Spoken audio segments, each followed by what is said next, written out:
law say? This law basically gives you 5 rights. Number 1, you can ask for any information from the government. Number 2, you can ask for inspection of any government files or any government documents. Number 3, you can ask for photocopies of any government documents. Number 4, you can ask for inspection of any government work. Now, let me tell you, the definition of right to information is very wide in the Indian law. So, right to information includes inspection of any government work. Now, the word government work is not defined anywhere. It entirely depends on your creativity, how you define it. So, many people have used it in many interesting ways. For instance, if there is a road being constructed in your area, you can say that this is a government work, I would like to come and inspect this work, and the government will have to send an officer to get the inspection done along with the documents. Similarly, all of you know that in government schools the teachers don't come, and even if they come, they leave early. And even if they come, they are either gossiping under a tree, they don't teach the students.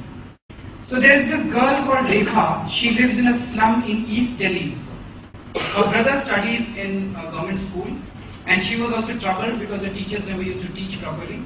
So she filed an RT application that I want to come and inspect the work of the teachers. She interpreted government work in this manner. She said, I want to come and inspect the work of the teachers. So she was asked to come at 11 o'clock on a particular day for inspection. Now that school, the timings were from 10 o'clock or 9 o'clock in the morning up to 4 o'clock.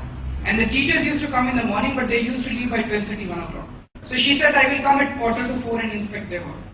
So she went at 3:45 on that particular day. The headmaster of the school took her around the school in every class, and on that particular day, every teacher was present in his class and they were teaching. So single girl living in a slum files an RT application and is able to force the teachers to be present in their class at least for a day. Earlier, the letters or applications or complaints from such ordinary people were thrown in the dustbin and they were never even entertained. Similarly, there is another case where an RT application was filed by a poor person in Food and Supply Officer's office. And this person said that I would like to come and inspect the work of a Food and Supply Officer. So then the officer wrote back that okay, you can come on this particular day. He went for inspection. And when he went for inspection, FSO said that look, these are the files, this is my office, you can inspect my work. He said no, FSO's work is to ensure that everyone in the area gets rations properly.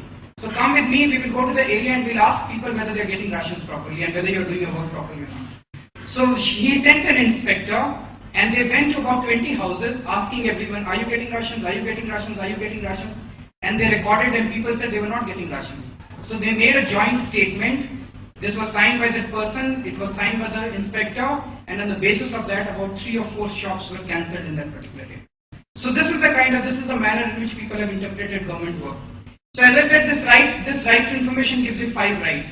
You can ask for any information, you can inspect any government documents, you can ask for photocopies of any government documents, you can ask for inspection of any government work, and 5th is you can ask for sample of material used in any government construction.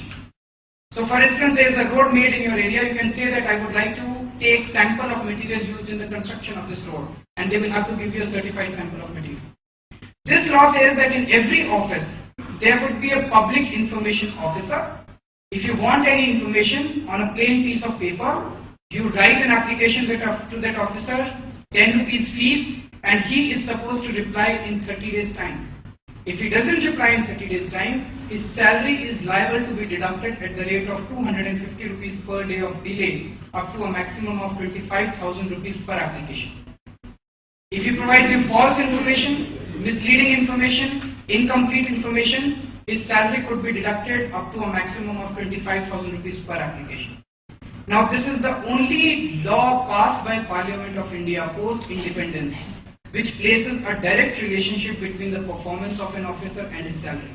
There is no other law in our country which directly places a relationship between his performance and his salary, and that is the reason why this law seems to be functioning and no other law has worked. This is called penalty clause, and this is the heart and soul of this Right to Information Act. You remove this penalty, it's section 20. You remove section 20 from Right to Information Act, it will not work. They are scared of this particular clause. And if you don't get information in 30 days time, or if you get information which you are not satisfied with, then there are different appellate steps. Every state has Information Commission, and center also has Central Information Commission. You could go to the Information Commission and make a complaint. So these are the broad parameters of Right to Information Act. Now, if we just say, we'll come to the questions after the talk. You can, if you don't mind, you can just jot down. Okay.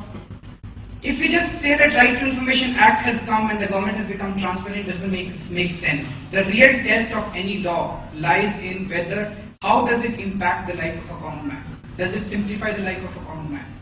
So I'll give you a couple of examples to show how this is a great tool in the hands of ordinary people, how it has empowered ordinary people.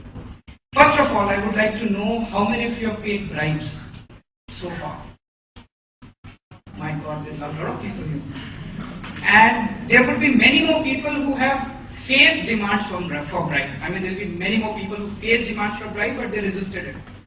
For the first time, Right to Information gives us an option not to pay bribes and not to suffer harassment. If you have any legitimate work pending in any government department and they are not doing it either for expectation of bribe or they are not doing it because it's simple bureaucratic lethargy, now you don't need to pay bribes in India. Use RTI, it is more effective than bribery.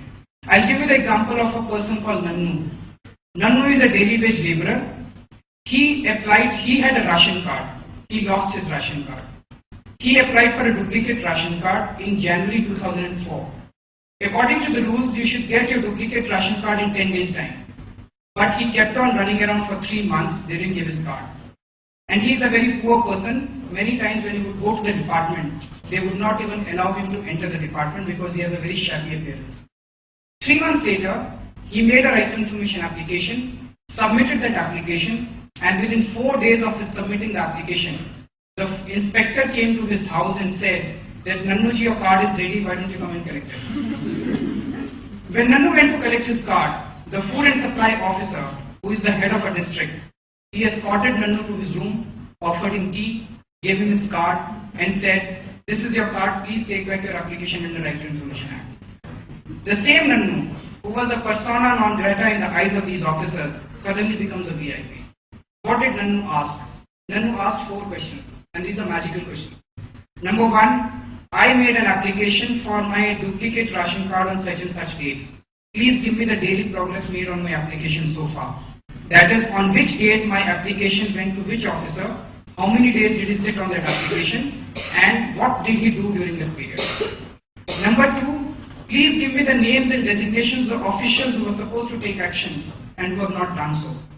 Number 3, according to the rules, I should have got my card in 10 days' time.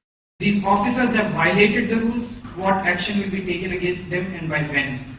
And number 4, by when will you give my card now? Now, in ordinary circumstances, such an application is thrown in the dustbin. But this law for the first time says that they have to reply in 30 days' time. Otherwise, their salary is liable to be deducted at the rate of 250 rupees. So they have to reply.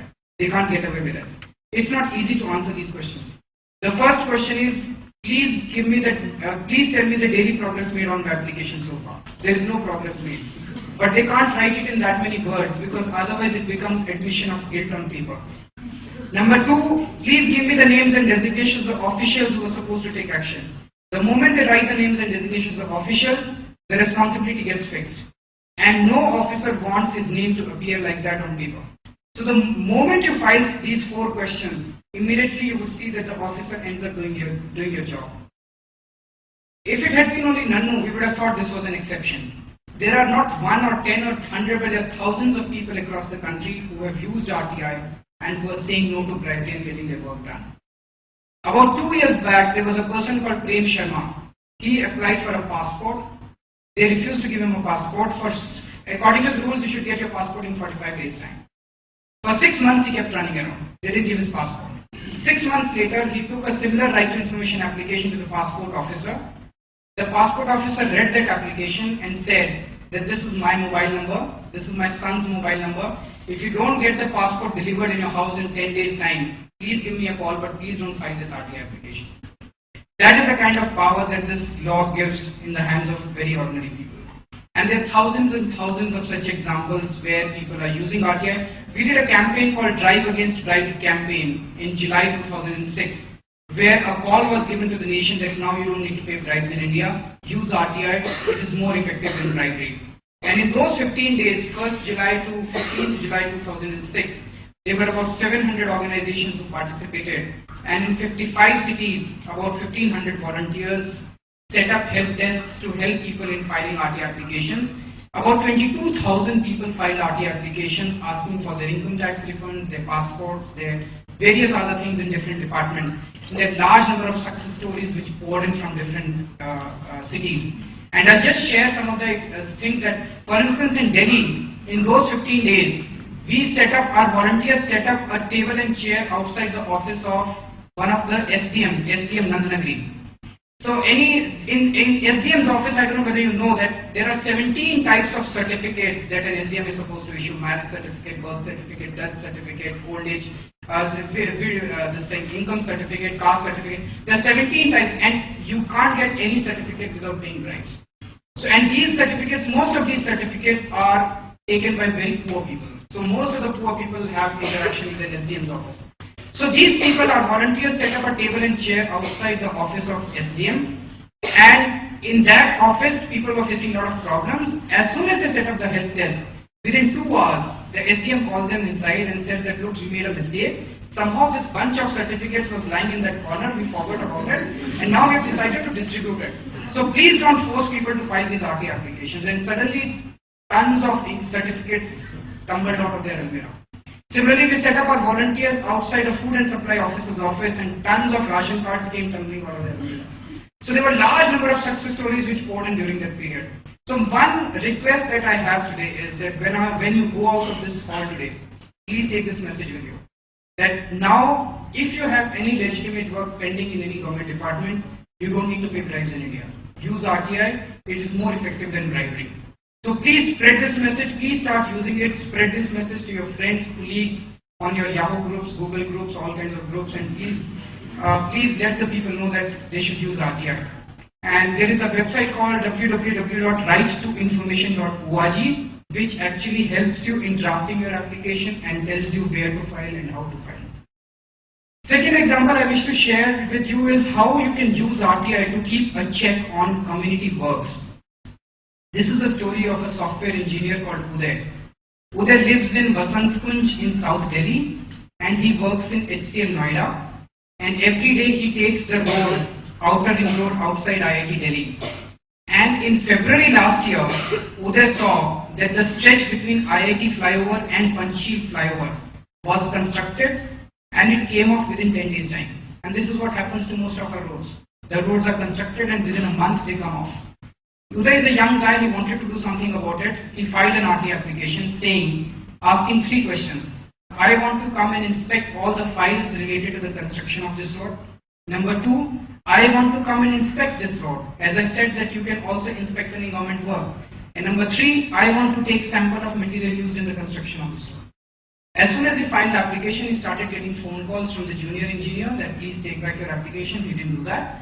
He was given a date and time to come for inspection. And when he went for inspection, the executive engineer told him that just 2 days before he came for inspection, they have repaired the entire road.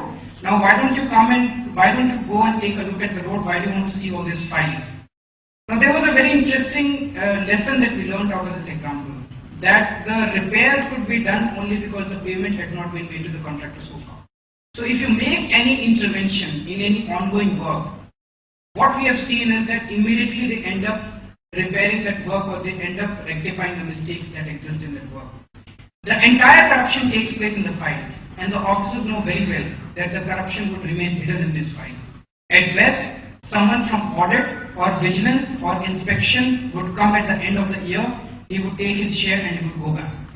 But if any citizen files an RT application, the officer does not know who you are. He does not know whether you are an engineer or you are literate, you are illiterate. There is a fear of unknown. The information is now going out in public domain. He does not know what you will do with that information. Whether you want to give it to CBI, you will give it to the media, you will go to the court, you will give it to police. He doesn't know what you will do with the information. So as soon as you file an RT application, what we see is that many things start falling in place. They make 100 meters of road, but they make payment for 400 meters. As soon as if you see any government work taking place anywhere, just file an RT application, it costs you 10 rupees. And you would see as just file an application that as soon as this work gets over, please call me. I would like to come and inspect the files and inspect this work. believe me, the officer will think twice before making wrong entries in his books. And if you also ask for sample of material, he will think twice before using substandard material. You take that material, come back and throw it in the